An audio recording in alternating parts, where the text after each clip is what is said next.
Bare and thin spots can be a major source of frustration, especially as your lawn begins greening up. In this video, I'll share 3 common causes for thin grass, as well as provide solutions for each of them. Let's get started. The first cause of thin and bare areas in your lawn, especially if you're dealing with warm season grass, is shade. Bermuda will grow in sand, it'll even grow in concrete, but the one place Bermuda will not grow is shade. Shade and Bermuda are like mayonnaise and ice cream. They just don't go together.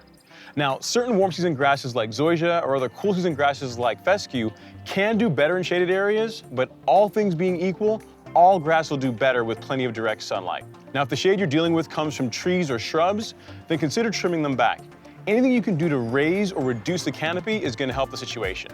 Now, in cases where you have 2 houses nearby, you're likely to run into the same issue due to the limited time of the grass is getting sunlight.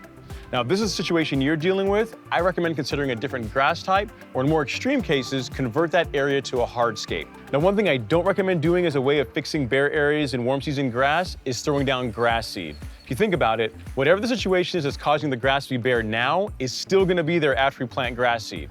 Wait, go deep. Now, the second issue that can contribute to your grass being thin is excessive wear. High traffic locations where kids or pets frequently walk or big kids play can contribute to your lawn thinning out. Now, this problem is more noticeable typically in the spring and fall months because that's when the grass is growing a lot less aggressively. Now, the best way to prevent this is to simply reduce whatever the activity is that's causing excessive wear. And if that's not possible, you can increase the amount of nitrogen you're putting in the lawn by just a little bit to help those weak areas bounce back sooner. On to the third culprit. The third issue that can absolutely cause thin and bare spots to appear in your lawn, and probably one you're not really considering, is lawn fungus.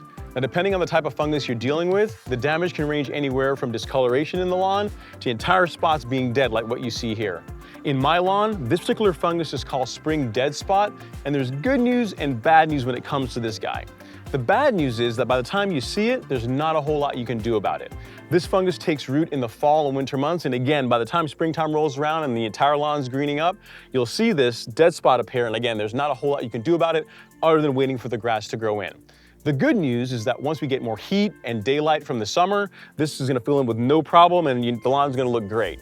Now, the way to prevent this is twofold. You can reduce the amount of nitrogen that you put in your lawn during the fall months, particularly when the lawn is going into dormancy.